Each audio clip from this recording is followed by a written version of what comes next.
சந்திர மண்டல வாசலை தொடலாமா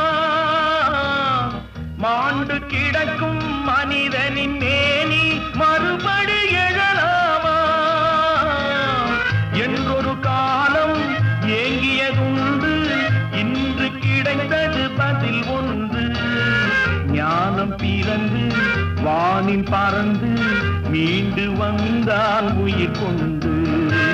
கேள்வி பிறந்தது அன்று நல்ல பதில் கிடைத்தது இன்று ஆசை பிறந்தது அன்று யாவும் நடந்தது இன்று